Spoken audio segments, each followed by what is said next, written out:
see you. Good to see you.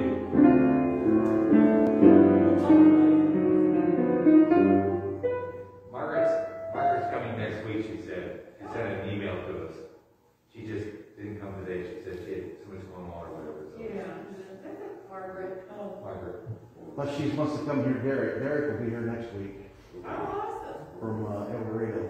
Okay. And you're talking about Oliver Sacs today? What? Are you talking, or is your message about France? Yes, Oliver Sacs wrote a thing on a bull, his confrontation with a bull. My favorite author of all And it's time. from the Smithsonian, so it's really long, but I figured, what the heck. He is a world-renowned neurologist. Yes. He's deceased, and his father, his mother, and his brother were doctors. He's English, but he came to the U.S. at an early age, and he was responsible for, in his neurology practice, coming up with people who were savants and various types of other mental neurological disorders. Right. And he was the whole basis, his book was for the movie Awakenings. I'm going to mention that at the beginning, yes. Yeah. That was a pretty incredible movie. I tell you, his books, I think I read every one. They are just, he was brilliant. He was a musician, I mean, almost a musical scholar. He was a neurologist. He was an anthropologist in some respects. He just was phenomenal. He was not a cattle herdsman, I can tell you that. A what? A cattle herdsman, he didn't know anything about cows. Exactly. And we know that from his encounter with the bull, who laid him up several years. Yes, that's... But he was a hiker. He was hiking, what, in Switzerland. Still your thunder. In Switzerland, well, it's not still my thunder. In fact, the more people know about it, the better. I was hiking in Switzerland, and there was a big sign on the gate, you know, beware the bull, and it's like acres and acres and acres, so it's not like you can see him across the field. And when he saw the bull, he started running, which is the wrong thing to do. Right. And then tripped and fell and broke his leg. So it's the whole saga of how he laid there and then crawled for, you know, days trying to get his leg taken care of, and then finally was found. Have you ever read that story about the autistic, I believe she was autistic woman who became a world-renowned specialist in cattle operations and building fences? Yes. What's her name? That was his patient. Oh, and really? He discovered her. She's autistic, but she has a sympathy with livestock, Yes. and she basically puts herself in their place. And has a PhD. Yeah, and she's been very, very elemental in helping people do like stockyards, how you load cattle, how you handle cattle to reduce stress. Because if you stress them too much, that creates that lactic acid in muscles, and that makes the meat taste bad. Yeah. So it's to keep them relaxed, which is kind of sad if you think about it. Keep them nice and relaxed till you kill them. Yeah. But that's basically what it amounts to. Yeah. Is you have to go around corners and gradual corners rather than blind corners because they're afraid to go places they can't see, and many things like that. Speaking of bulls, have you been watching that series, All Creatures on PBS? Yes, I love that. That bull is something else, isn't he? Yes. Yep. I don't think you can tell a bull if he's going to be a functioning bull just by feeling his muscles and things on the back. They kind of made that stuff up. But I love that too. It made it for an interesting story. Plus, you can't palpate a spinal injury. Yeah, exactly. They didn't have X-rays in those days, so the proof is in the pudding. He either has calves or he doesn't have calves. He is one big bull. I know they're all big, but my gosh, is that creature big. And then the scene where the guy's dog gets the watermelon from his dog. Little dachshund. Yeah. I've seen more than one trip with my dachshund growing up because he twisted his back or his leg.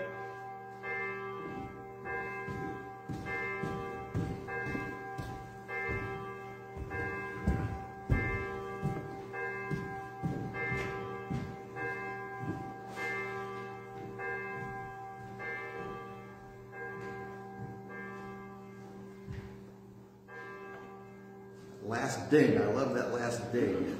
Sometime I'm going to come up here. I tried to do it last week. I'm going to start posting things during the week. I want to get here at noon, and I'll record on video for Facebook the bells at noon.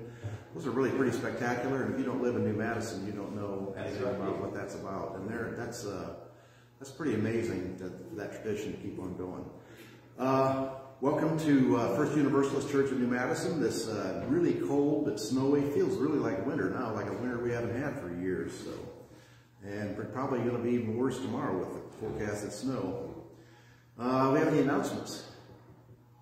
I have one. Derek Parker from El Dorado will be our speaker next Sunday. We've talked to El Dorado, well, we're in the process. We haven't talked to him yet, but we will, about combining forces on some of our community projects. Actually, if we can get Derek is going to try and come at least once a month as a speaker. So we'll see if we can't put our energy together and help both congregations. I think that would be a worthwhile endeavor, at least to investigate. The theme this week, anybody guess what it is? Cattle, which is an old dairy farmer. You're going to get stuck with more and more animals, and a lot of them are going to be cows. 4,000 years ago, this first slide is from Egypt. They were using cattle in Egypt 4,000 years ago, not only to pull the oxen, or to pull the plows and harrows, but also for milk, for cheese, the same things we do with cattle today. So cattle is not a recent thing. And that's the reason if you have dogs or cats, they've kind of domesticated us, they've made us into something and we'll take care of them. Cows are pretty much the same way. They're like big friendly dogs, if you've seen that commercial, even though they won't set when you tell them to, they're still just like dogs. This first slide is, I remember last week we talked about cattle too and bulls, and Pamplona, the 7th day of the 7th month, the 7th hour, Hemingway. This is what the bullfight is really like. I hate to disappoint fans of Ferdinand, but if Ferdinand had gone into the bull ring and sat down, he wouldn't have been returned to his field to gaze at the flowers. This is what the bullfight is really like. And prelude is My Funny Valentines, which is appropriate because during the day, by Richard Rogers. This slide is, there's a guy named Farmer Tim who lives in Ontario as a dairy farmer. He only has 50 cows, and they're all registered breeding stock, which is the only way we were milking 50 cows when we quit 25 years ago and barely making it. He does it because he sells registered breeding stock. But he lives on a beautiful farm. You can see the farmstead in the background. He lets his cows out every night in the grass. Now he doesn't in the winter in the snow, but in the summer he lets his cows out, and every morning he goes out at dawn to bring them in to milk.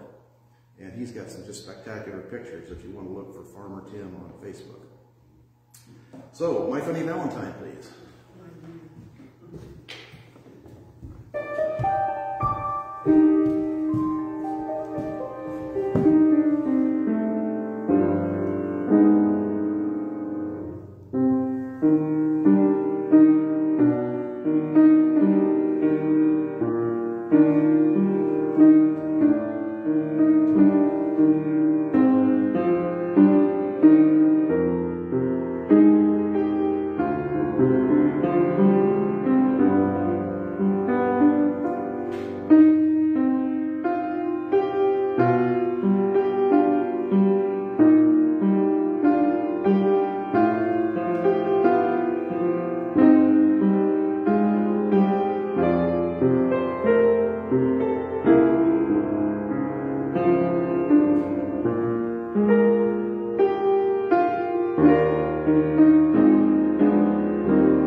You have to start your day with music.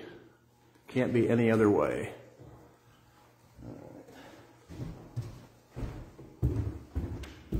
Chalice lighting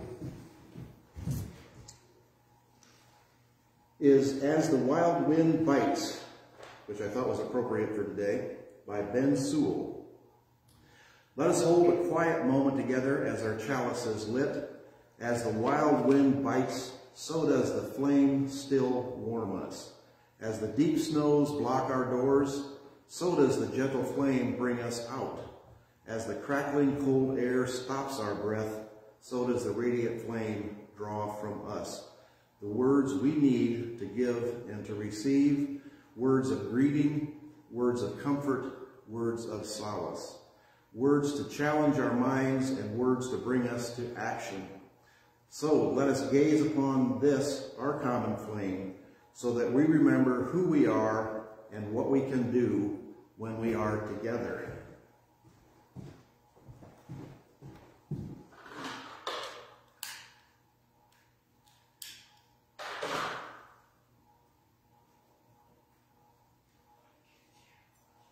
I'm going to have to figure out a way to put these on a switch so they can all come on at the same time. There's got to be a way to do that. Okay, our opening hymn is number 38 in your hymnal, Morning Has Broken, and certainly it has today.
In the last stanza, mine is the sunlight, mine is the morning, born of one light, Eden saw play.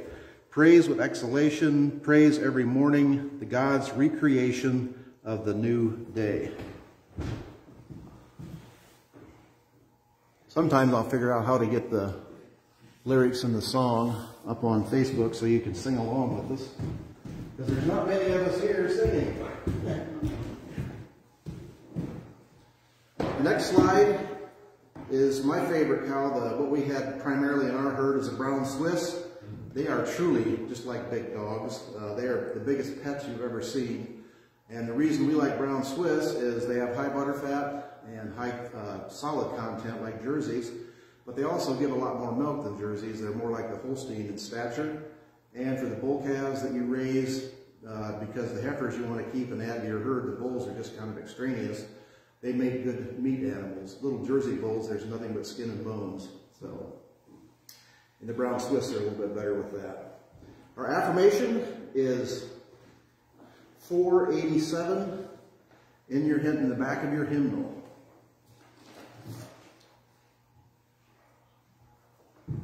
The bell is full of wind, though it does not ring. The bird is full of flight, though it is still. The sky is full of clouds, though it is alone. The word is full of voice, though no one speaks it. Everything is full of fleeing, though there are no roads. Everything is fleeing toward its presence. Roberto Juarez.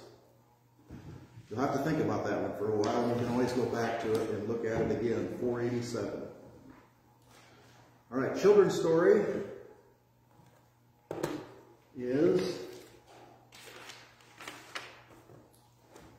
it's called The Empty Pot, and this is by Demi. This is a Chinese-based story, a Chinese-based fable,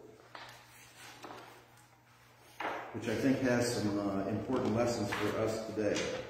A long time ago in China, there was a boy named Ping who loved flowers. Anything he planted burst into bloom. Up came flowers, bushes, even big fruit trees, as if by magic. Everyone in the kingdom loved flowers too. They planted them everywhere, and the air smelled like perfume. The emperor loved birds and animals, but flowers most of all, and he tended his own garden every day. But the emperor was very, very old. He needed to choose a successor to the throne. But who would his successor be? And how would the emperor choose? The emperor loved flowers so much, he decided to let the flowers choose. The next day, a proclamation was issued. All the children in the land were to come to the palace. There they would be given special flower seeds by the emperor. Whoever can show me their best in a year's time, he said, will succeed me to the throne. The news created great excitement throughout the land. Children from all over the country swarmed to the palace to get their flower seeds. All the parents wanted their children to be chosen emperor, and all the children hoped they would be chosen too. When Ping received his seed from the emperor, he was the happiest child of all. He was sure he could grow the most beautiful flower. Ping filled a flower pot with rich soil. He planted the seed in it very carefully. He watered it every day. He couldn't wait to see it sprout, grow, and blossom into a beautiful flower. Day after day passed, but nothing grew in his pot. Ping was very worried.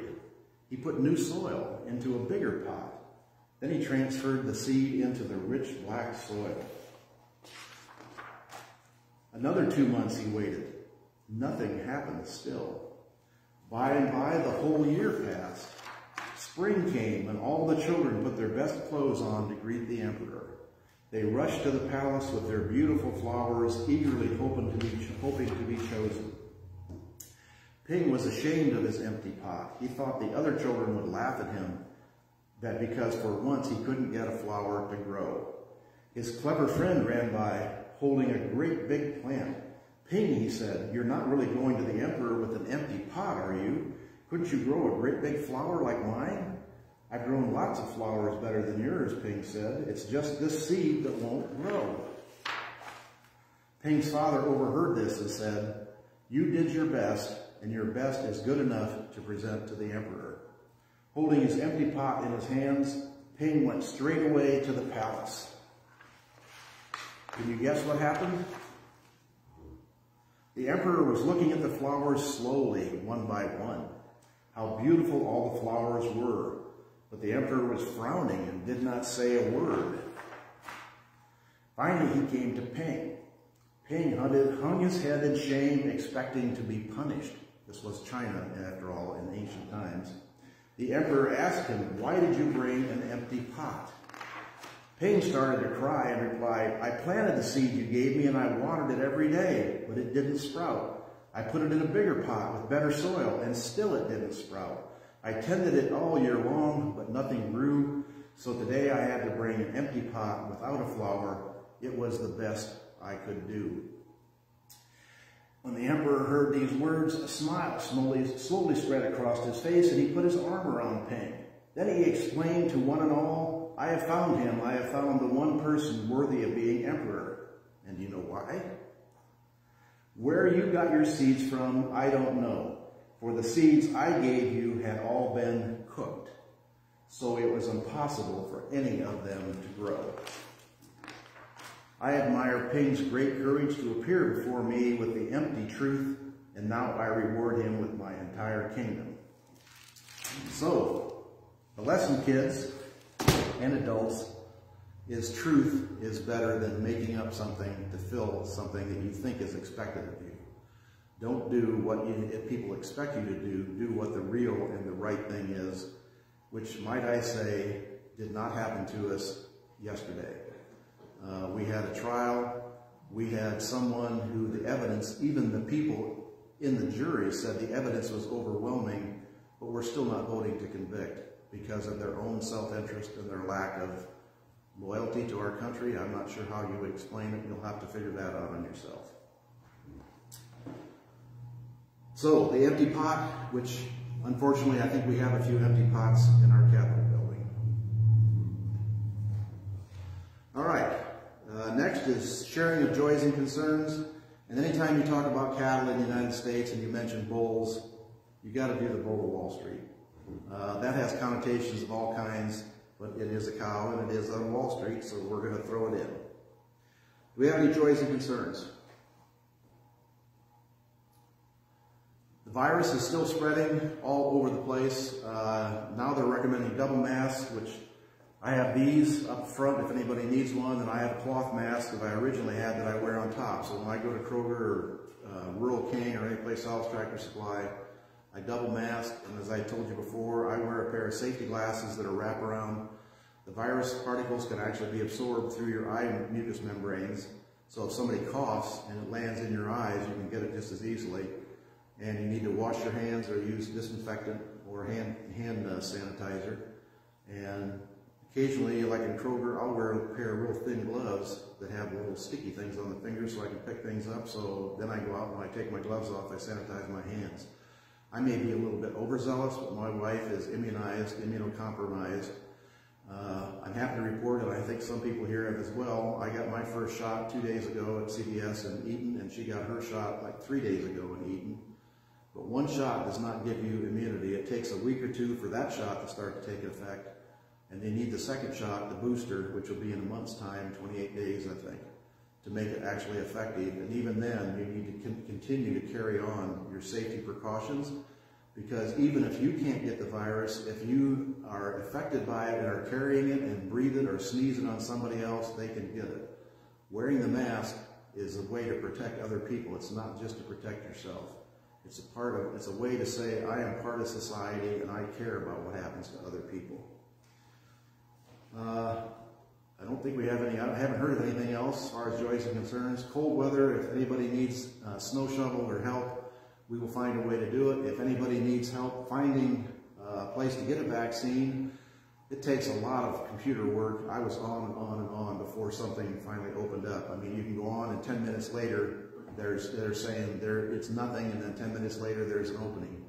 So some people may not have the skill or the patience to do that. If you need help, let us know. We will be glad to help you do that. Darke County is also scheduling. Family Health emailed me and asked me to put my name in, and I politely declined because I'd already gotten started. So I know at least in Preble County and Darke County, shots are being given. All you have to do is find a place to get online. Let's see.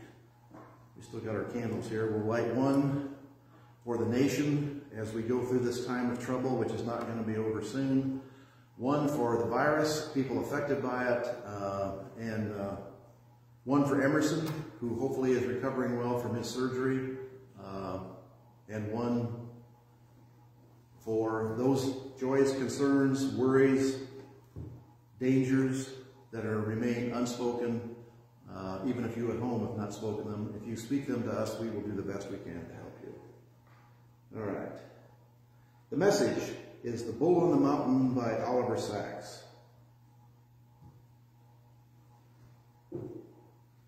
Let me go back. And this is the bull. I think that's why I put that one in there. Oliver Sacs is a famed neurologist. You probably know him from the movie that was derived from one of his books, Awakening. Robin Williams was a star of that, and Robin Williams, as a comedian, still was a tremendous actor and had a tremendous ability to portray situations like this. Awakenings were people that had an encephalitis type thing that basically paralyzed them and then wiped out their memories and made them kind of like zombies, the original zombie before anybody came up with zombies. And they found out that L-DOPA, given L-DOPA, that released those pathways so the brains opened up and these people almost like awakened from a deep sleep. Unfortunately and sadly, you could only use L-DOPA so long until the body got used to it, and then no matter how much more you gave, they slowly slip back into this catatonic state, essentially. A really, really moving, sad movie, but a movie about what human contact and human relationship and human communication is all about. So I would highly recommend you get it from Netflix or wherever you get your old movies streaming if you want to see something about that. Oliver was an interesting guy. He liked to travel. This little story was in the Smithsonian. I think either the Smithsonian or New Yorker. It was a magazine article that he sent in. He was in Switzerland, and he liked to hike, and he liked to hike alone, or at least he was alone at that time. And this is a tale of his adventure hiking in Switzerland. Saturday, the 24th of August, started overcast and sullen in the Norwegian, not Switzerland, Norway, Norwegian village where I was staying a few years ago. But there was a promise of fine weather later in the day. I could start my climb early through the low-lying orchards and woods, and by noon I reckoned reach the top of the mountain. By then, perhaps the weather would have cleared and there would be a magnificent view from the summit, the lower mountains all around me, sweeping down into Hardanger Fjord, and the great fjord itself visible in its entirety.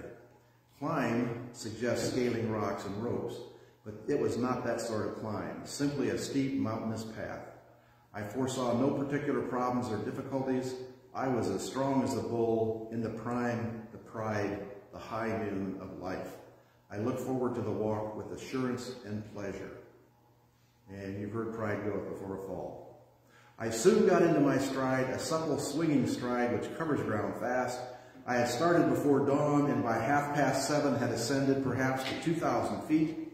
Already the early mists were beginning to clear. Now came a dark and piney wood where the going was slower, partly because of the knotted roots in the path, and partly because I was enchanted by the world of tiny vegetation which was sheltered in the wood and was often stopping to examine a new fern, a moss, a lichen. Even so, I was through the woods by a little after 9 and had come to the great cone that formed the mountain proper and towered above the fjord to 6,000 feet. To my surprise, there was a fence and a gate at this point. The gate bore a still more surprising notice, "Beware of the bull," in Norwegian, and for those who might not be able to read the words, a rather droll picture of a man being tossed. I stopped and scrutinized the picture and scratched my head. A bull up here? What would a bull be doing up here? I had not even seen sheep in the pastures and farms down below. Perhaps it was some sort of joke tacked there by the villagers, or by some previous hiker with an odd sense of humor. Or perhaps there was a bull summering amid a mountain pasture, subsisting on the spare grass and scrubby vegetation. Well, enough speculation. Onward to the top. The terrain had changed again. It was now very stony with enormous boulders here and there, but there was also a light topsoil, muddy in places because it had rained in the night, with plenty of grass and a few scanty shrubs, fodder enough for an animal that had the whole mountain to graze. The path was now steeper and fairly well marked, though I felt not much used. It was not exactly a populous part of the world. I had seen no other visitors apart from myself and the villagers. I imagined were too busy with their farming and fishing and other activities to go jaunting up the local mountains. All the better, I had the mountain to myself. Onward, upward. Though I could not see the top, but I had already ascended, I judged, 3,000 feet. And if the path ahead were simply steep but not tricky, I could make it to the top by noon as I had planned. And so I forged ahead, keeping up a brisk pace despite the gradient, blessing my energies and stamina, especially my strong legs, trained by years of hard exercise, hard lifting in the gym. Strong quadricep muscles in the thighs, strong body, good wind, good stamina. I was grateful to nature for endowing me well. And as I drove myself to feats of strength in long swims and long climbs, it was a way of saying thank you to nature and using to the full the good body she had given me. Around 11 o'clock, when the shifting mist allowed, I had my first glimpse of the mountaintop. Not so far above me. I would make it by noon. There was still light mist clinging here and there, and sometimes shrouding the boulders so that they were difficult to make out. Occasionally a boulder, half seen through the mist, looked almost like a vast crouching animal and would reveal its true nature only when I came closer. There were some ambiguous moments when I would stop in uncertainty while I decried the shrouding shapes before me. But then it happened. It was not at all ambiguous. The real reality was not such a moment, not touched the least by the ambiguity or illusions. I had indeed just emerged from the mist and was walking around a boulder as big as a house, the path curving around it so that I could not see ahead, and it was this inability to see that permitted the meeting. I practically trod on what lay before me, an enormous animal sitting in the path, indeed wholly occupying the path, whose presence had been hidden by the rounded bulk of the rock. It had a huge horned head, a stupendous white body, an enormous mild milk-white face. It sat unmoved by my appearance, exceedingly calm, except that it turned its vast white face upward towards me. And in that moment, it changed before my eyes, becoming transformed from a magnificent to utterly monstrous. The huge white face seemed to swell and swell. The great bulbous eyes became radiant with malignance. The face grew huger and huger all the time until I thought it would blot out the universe. The bull became hideous, hideous beyond belief, hideous in strength, malevolence, and cunning. It seemed now to be stamped with the infernal in every feature. It became first a monster, and now the devil. I retained my composure, or a semblance of composure, for a minute, in which perfectly naturally, as if turning around at the end of a stroll, I swung in mid-stride through 180 degrees and deftly, daintily began my descent. But then, oh horrible, my nerves suddenly broke, dread overwhelmed me, and I ran for dear life. Ran madly, blindly down the steep, muddy, slippery path, lost here and there in patches of mist, blind, mad panic. There is nothing in the world, nothing worse, and nothing more dangerous. I cannot say exactly what happened. In my plunging flight down the treacherous path, I must have misstepped, stepped on a loose rock or into midair. It is as if there is a moment missing from my memory.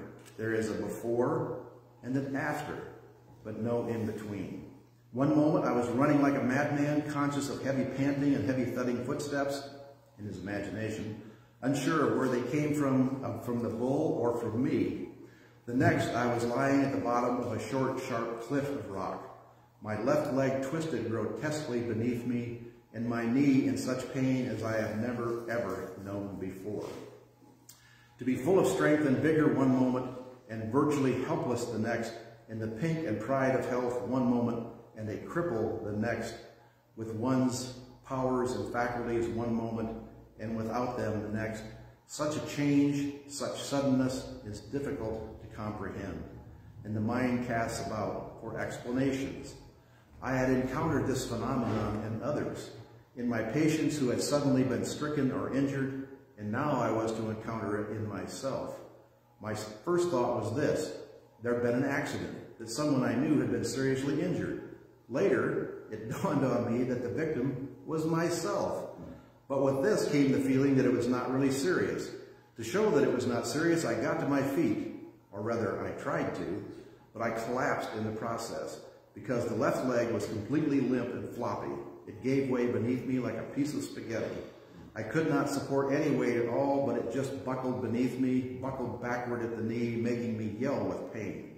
It was much less than the pain that so horribly frightened me that the flimsy, toneless giving away at the knee, in my absolute impotence to prevent or control it, and the apparent paralysis of the leg, and then the horror, so overwhelming for a moment, disappeared in the face of professional attitude.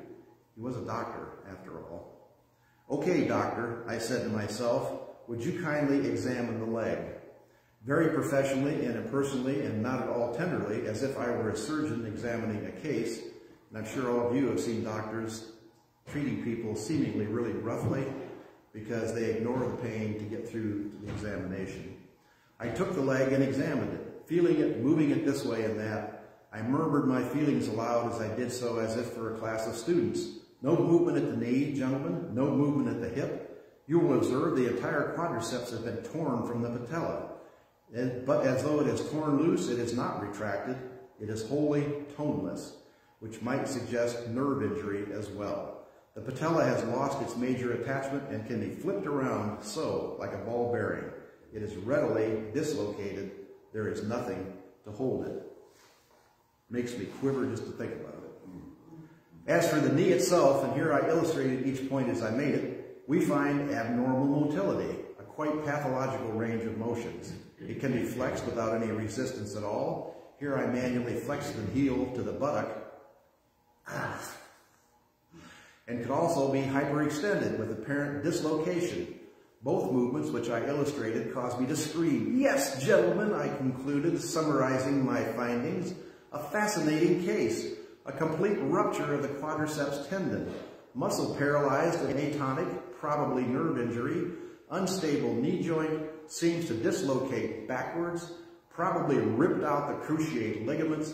I can't really tell about bone injury, but there could easily be one or more fractures. Considering the swelling, probably tissue and joint fluid, but carrying of blood vessels can't be excluded. I turned with a pleased smile to my invisible audience, as if awaiting a round of applause. And then suddenly the professional attitude and persona broke down, and I realized this fascinating case was me. Me, myself, fearfully disabled and quite likely to die. If the leg was utterly useless, far more so than if it had only been broken, I was entirely alone and near the top of a mountain in a desolate and sparsely populated part of the world. My whereabouts were known to nobody.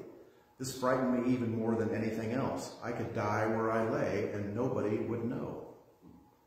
Never had I felt so alone, so lost, so forlorn, so utterly beyond the pale of help. It hadn't occurred to me until now how terrifyingly and seriously alone I was. I had not felt alone when I was romping up the mountain.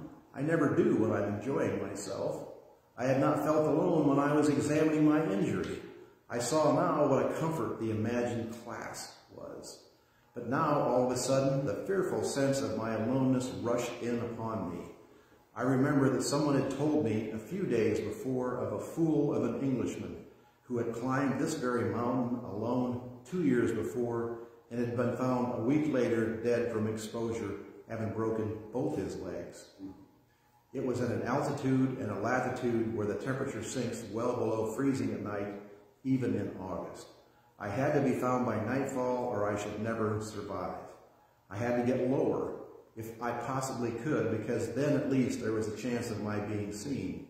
I even entertained hopes, now that I came to consider things, that I might be able to descend the entire mountain with a bum leg by myself. It was not until much later that I realized how this was above all a comforting delusion.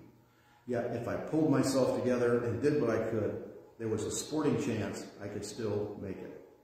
I suddenly found myself very calm. First of all, I had to address myself to the leg.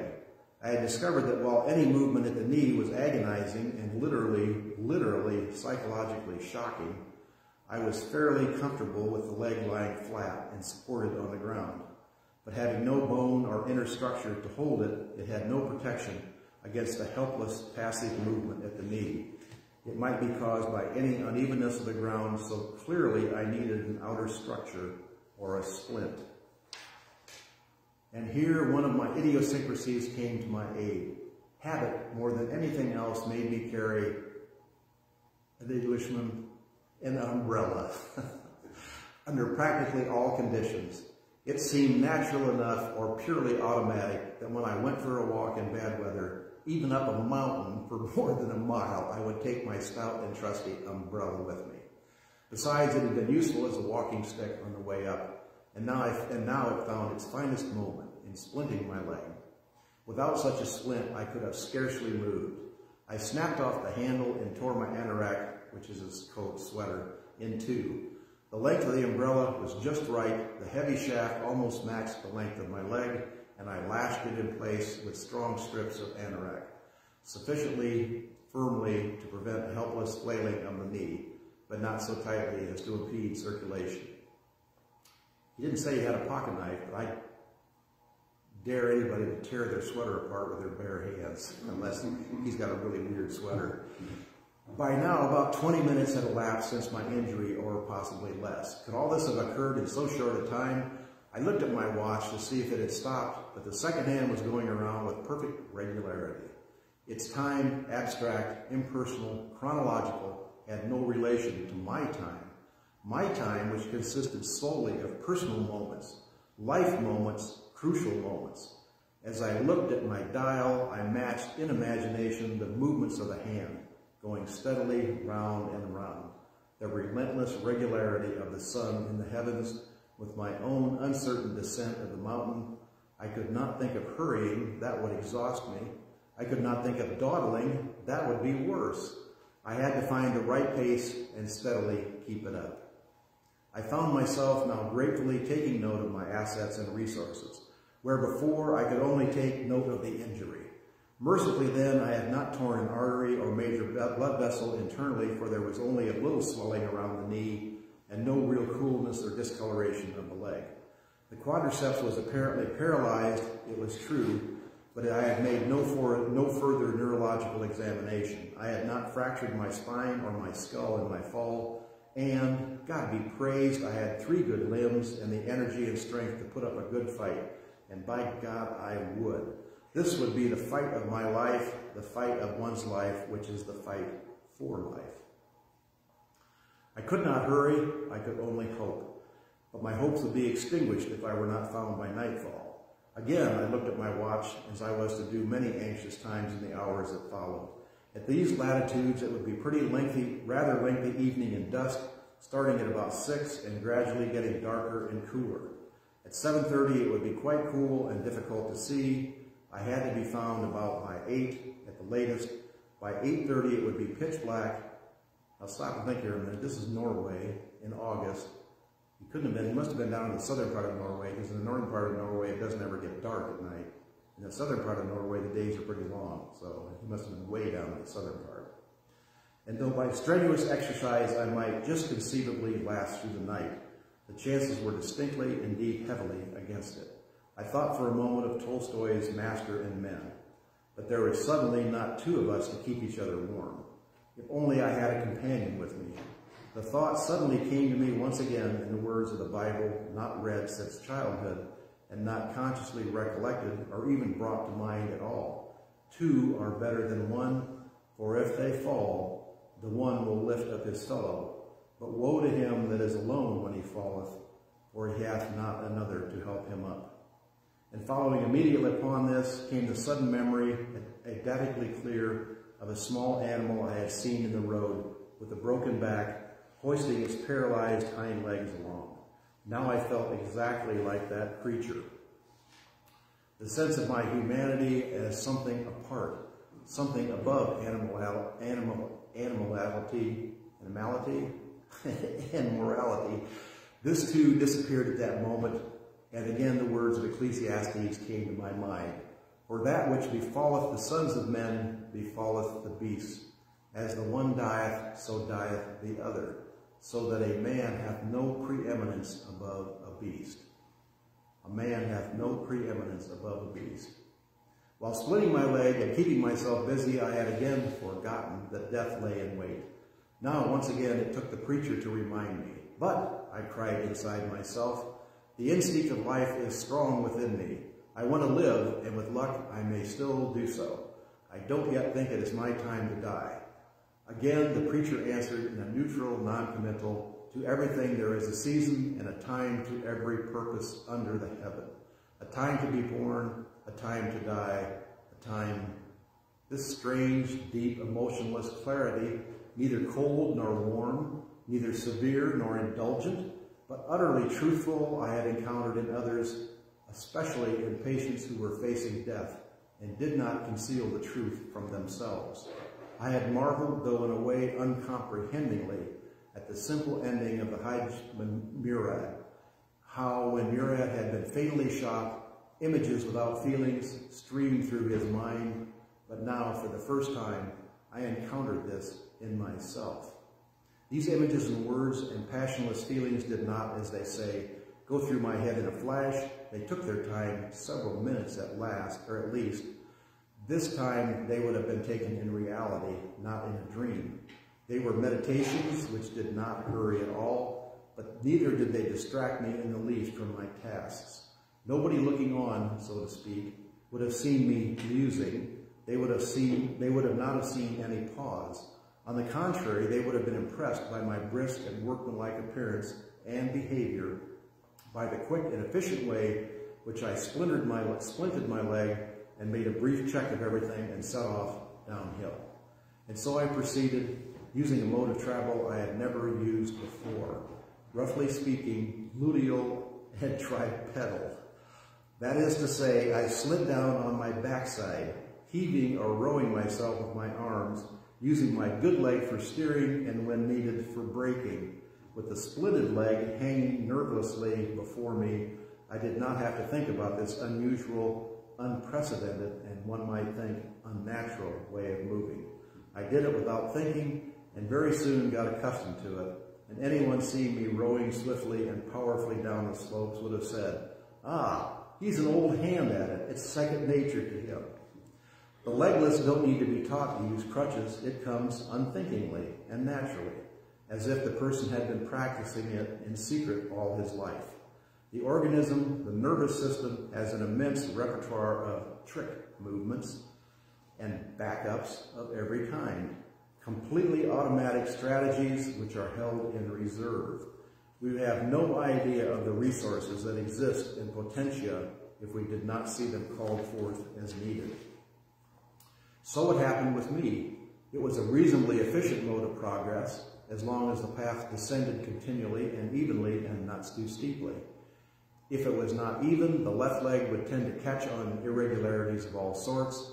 It seemed curiously inept at avoiding these, and I cursed it several times for being stupid or senseless.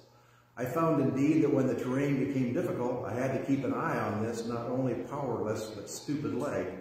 Most frightening of all were those sections of the path which were too slippery or too steep, because it was difficult not to slide down almost uncontrollably, ending with a lurch or a crash, which agonizingly buckled the knee and exposed the limitations of my improvised splint. It occurred to me at one point, after a particularly sickening crash, to cry out for help, and I did so, lustily, with gargantuan yells which seemed to echo and rebound from one peak to another. The sudden sound in the silence startled and scared me. And then I had a sudden fear that it might startle the bull, which I had completely forgotten. I had a frightened vision of the animal now furiously re-aroused, charging down the path to toss me or push me.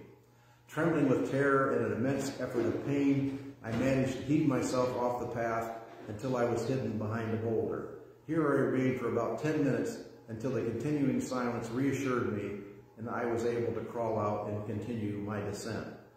So twice, this terrible bull who was laying down in the path chewing his cud terrified the crap out of this guy, and the bull never did make a move as far as I can tell. A highly intelligent person whose mind is, as you can see from this story, ranges all over the map and is still susceptible to the same fears as a little child. I could not decide whether it had been foolish or provocative to yell, whether my folly lay in my fearing to yell. I decided in any event not to yell again. But whenever the impulse seized me, I held my tongue, remembering that I was still in the bull's domain, where perhaps he maintained a sharp-eared dominion. And I would further say to myself for good measure, "Why shout? Save your breath. You're the only human being in hundreds of square miles."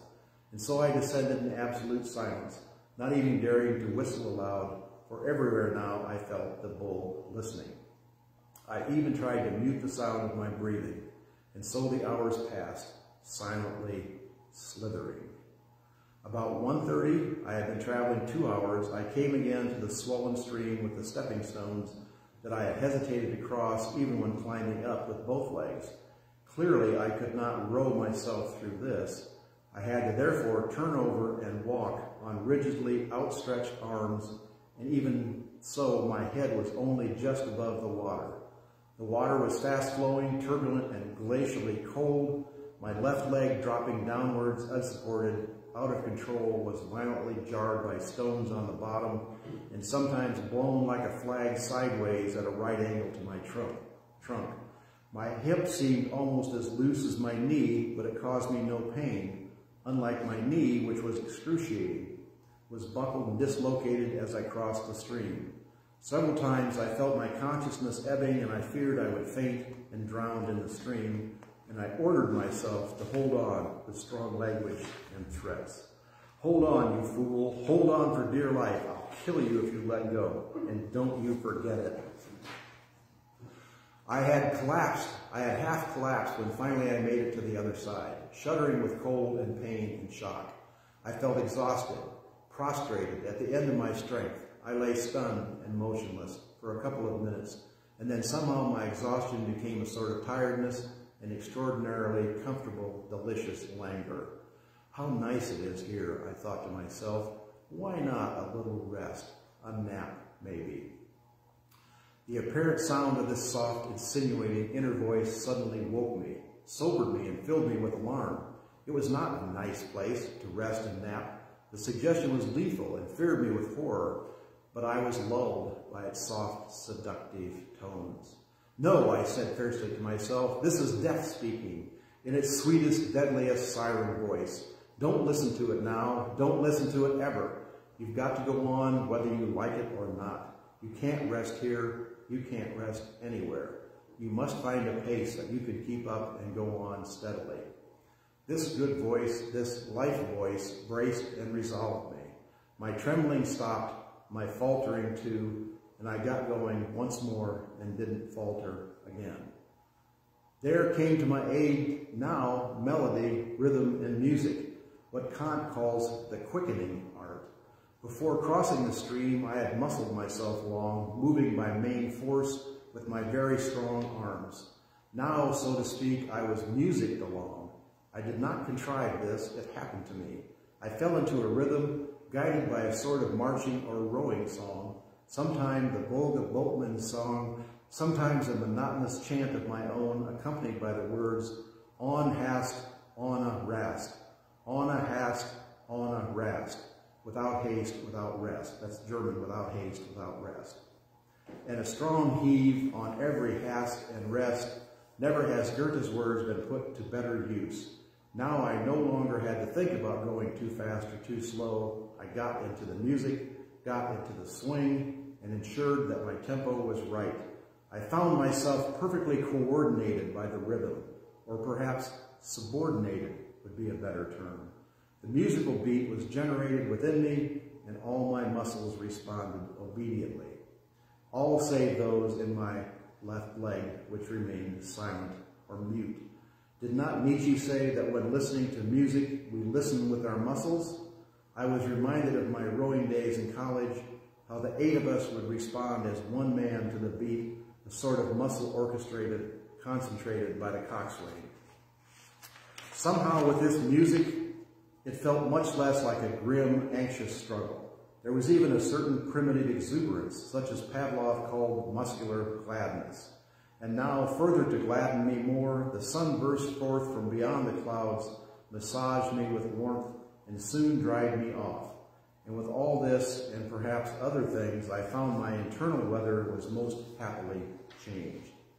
It was only after chanting the song in a resonant and resounding bass for some time, I suddenly realized that I had forgotten the bull, or more accurately, I had forgotten my fear, partly seeing that it was no longer appropriate, and partly because it had been absurd in the first place. I had no room now for this fear or any other fear, because I was filled to the brim with music. And even when it was not literally, audibly music, there was the music of my muscle orchestra playing, the silent music of the body. In Harvey's lovely phrase, with this playing the musicality of my motion, I became myself the music. You are the music while the music lasts. A creature of muscle, motion, and music, all inseparable and in unison with each other, except for that unstrung part of me, that poor broken instrument which could not join in and lay motionless and mute, without tone or tune. I had once as a child had a violin that got brutally smashed in an accident. I felt for my leg now as I felt long ago for that poor broken fiddle. Mixed with my happiness and renewal of the spirit, with all that quickening music I felt in myself, was a new, sharper, more poignant sense of loss for that broken musical instrument that had once been my leg. When will it recover, I thought to myself. When will it sound its own tune again? When will it rejoin the joyous music of the body? By 2 o'clock, the clouds had cleared sufficiently for me to get a magnificent view of the fjord beneath me and the tiny village I had left 9 hours before. I could see the old church where I had heard Mozart's great mass in C minor the previous evening. I could almost see, no, I could see individual figures in the streets. Was the air abnormally, uncannily clear, or was there some abnormal clarity in my perceptions? I thought of a dream related by Leibniz in which he found himself at a great height overlooking the world, with provinces, towns, lakes, fields, villages, hamlets, all spread beneath me. If he wished to see a single person, a peasant trifling, an old woman washing clothes, he had only to direct and concentrate his gaze. I needed no telescope except my attention, and so it was with me. An anguish of yearning sharpened my eyes, a violently need to see my fellow men, and even more to be seen by them. Never had they seemed dearer or more remote. I felt so close watching them as though a powerful telescope, and yet utterly removed, not part of their world. If only I had a flag or a flare, a rifle, a carrier pigeon, a radio transmitter, if only I could give a truly gargantuan yell, one that would be heard 10 miles away, or how would they know there was a fellow creature, a crippled human being, fighting for his life 5,000 feet above them? I was within sight of my rescuers, yet I could probably die. There was something impersonal or universal in my feeling. I would not have cried, "Save me, Oliver Sacs," but "Save this hurt living creature, save life." The mute plea I know so well from my patients, the plea of all life facing the abyss. It is to be strongly, vividly, rightly alive. An hour passed, and another, under a glorious cloudless sky, the sun blazing pale golden with a pure Arctic light. It was an afternoon of peculiar splendor, earth and air conspiring in beauty, radiant, suffused in serenity. As the blue and golden hours passed, I continued steadily on my downward trek, which had become so smooth, so void of difficulties, that my mind could move free of the ties of the present. My mood changed again, although I was to realize only later, long forgotten memories, all happy, came unbidden to my mind. Memories first of summer afternoons tinged with a sunniness that were also happiness and blessedness. Sun-warmed afternoons with my family and friends, summer afternoons going back and back into the earliest childhood. Hundreds of memories would pass through my mind in the space between one boulder and the next, and yet each was rich, simple, ample, and conveyed no sense of being hurried through. Nor was it a flitting of faces and voices. Entire scenes were relived, entire conversations replayed without the least abbreviation. The very earliest memories were all of our garden, our big old garden in London as it used to be before the war. I cried with joys and tears as I saw it. Our garden with dear old iron railings intact, lawn vast and smooth, just cut and rolled, the huge old roller there in the corner, the orange striped hammock with cushions bigger than myself, in which I loved to roll and swing for hours, and joy of my heart, the enormous sunflowers whose vast inflorescence fascinated me endlessly and showed me at 5 the Pythagorean mystery of the world. For it was then, in the summer of 1938, that I discovered the world florets were multiples of prime numbers, and I had such a vision of order and beauty in the world as was to be a prototype of every scientific wonder and joy I was later to experience. All of these thoughts and images, involuntarily summoned and streaming through my mind, were essentially happy and essentially grateful. and it was only later that I said to myself, what is this mood? And I realized it was a preparation for death. Let your last thinks be all thanks, as Auden said. At about 6, or rather suddenly, I noticed when the shadows were longer and the sun was lower in the heavens, some part of me, Joshua-like, had thought to hold the sun in mid-course, to prolong an eternity of golden azure afternoons. And now, abruptly, I saw it was evening, and in an hour, more or less, the sun would set.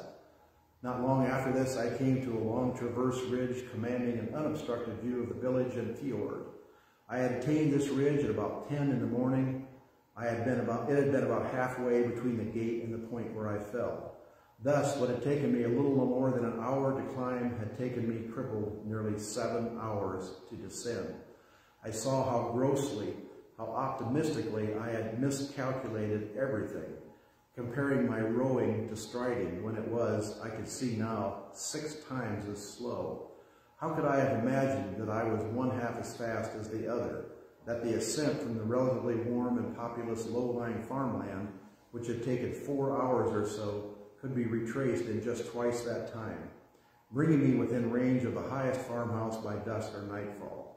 I had hugged to myself like a warm comforter in the long hours of my journey, interrupted with my exalted but not cozy thoughts, a warm, sweet vision of the waiting farmhouse, glowing slothfully like a Dutch interior, with a dumpy, mothering farm wife who would feed me and revive me with love and warm milk, while her husband, a dour giant, went into the village for help.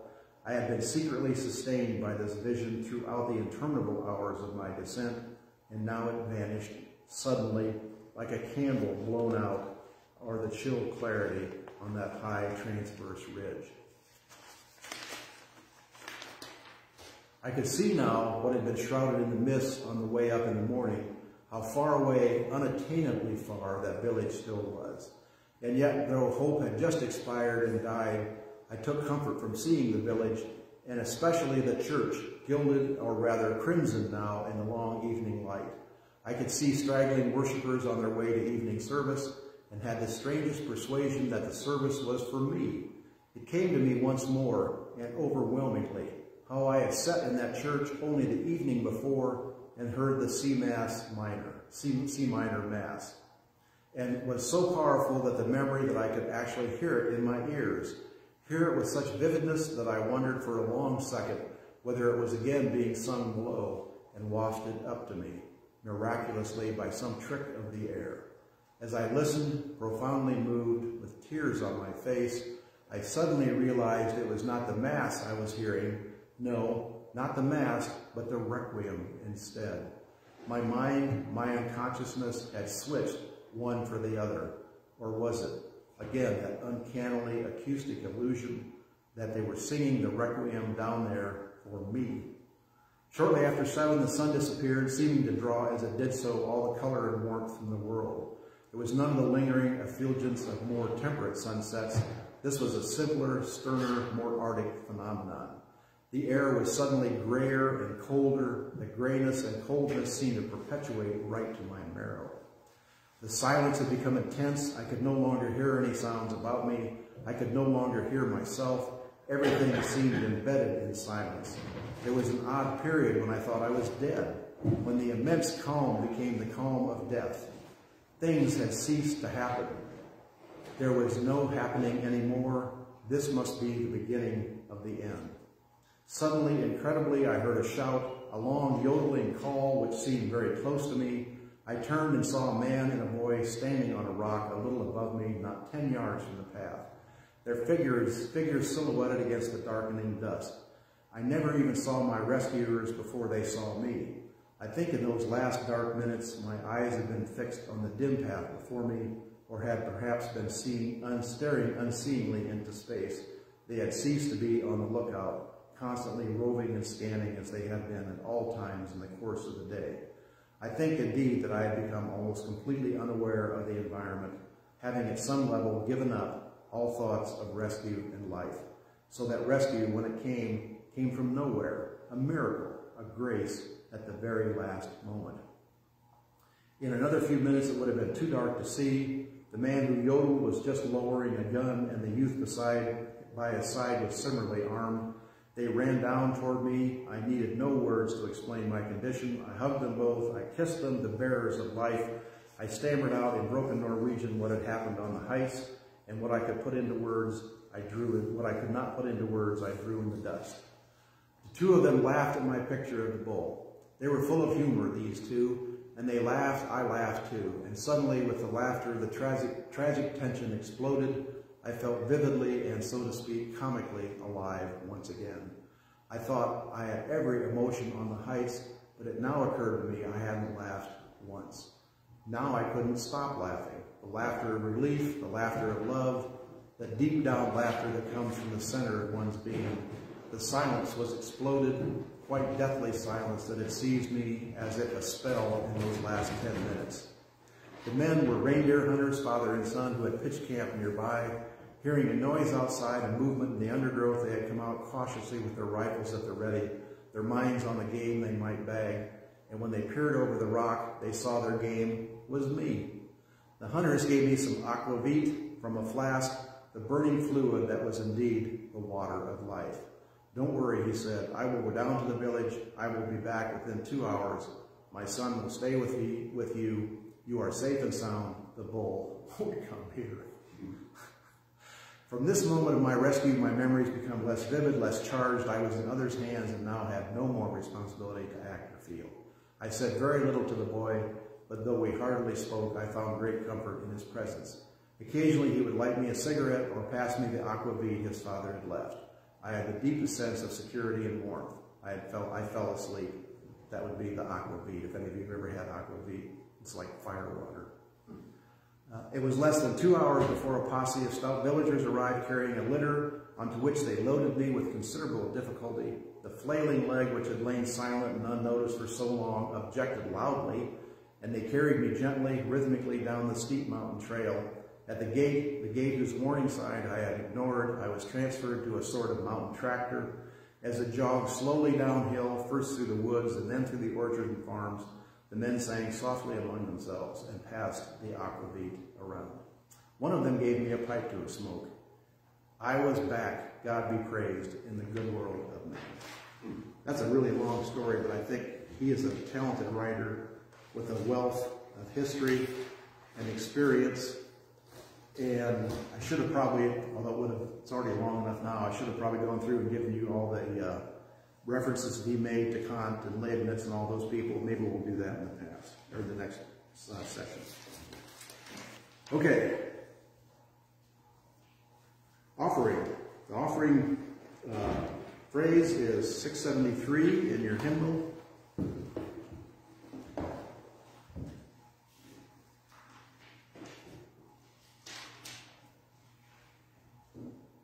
Freely we have received of the gifts that minister to our needs of body and spirit. Gladly we bring to our church and its wide concerns a portion of this bounty.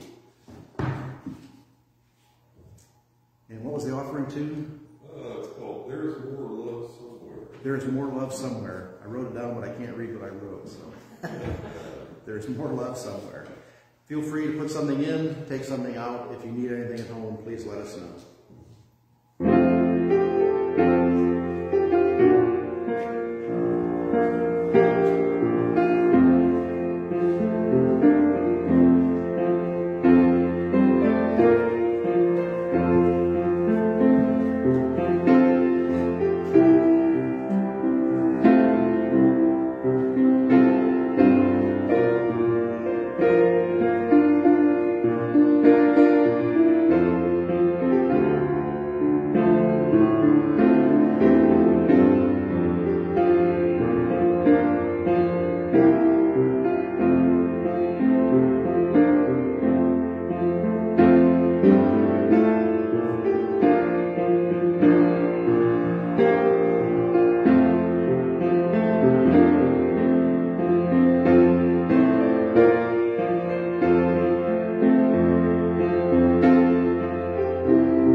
slide is the muskox, the history of cattle from basically the Ice Age. This is where they started, and they're still with us today.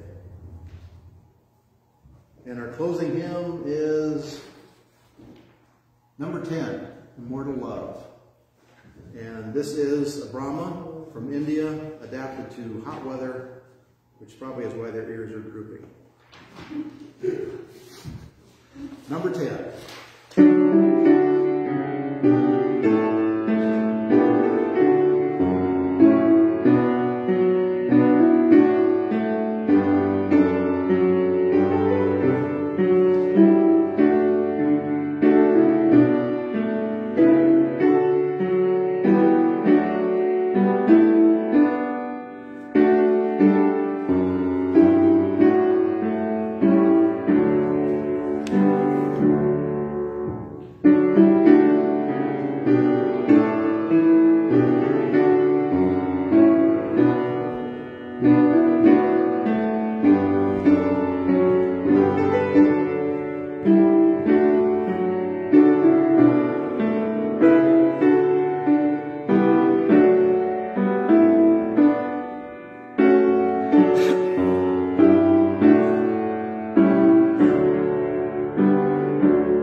Immortal love, the final verse, the letter fails, the systems fall, and every symbol wanes. The Spirit overseeing all, eternal love remains. Valentine's Day, take that to heart. Our benediction is Mandy McGuinn. Beloved, as we depart this holy space, nourished and renewed, let us all live into our dreams and expand our circle of justice to encompass all of creation. Let us love one another and the earth, for as body is animated through the relationship among its many parts, so God has made manifest among us through our love. Remember your promise. Live in hope. Go in peace. Our last slide is Angus cattle, which are famous for their tremendous flavor and their choice cuts of beef, and cattle that I raised as a child growing up from my father. And let me tell you, there's no comparison between wild Angus cattle and Holstein cattle and dairy cattle, which are more like pets. I'll take dairy cattle anytime. Our postlude is Lennon McCartney. What was the name of that one? And I Love Her, which is perfect for Valentine's Day.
gift of music. What would we be without it? Have a great Valentine's Day. Hopefully you've done your shopping at Kroger or Walmart or wherever, because it's supposed to snow tomorrow, so you might be staying home. If you do need anything, please let us know. We're here to help you, and stay safe. And see you next week. Hopefully you'll be able to join us and hear Derek's presentation. So that'll close us for First Unitarian or Universalist Church in New Madison.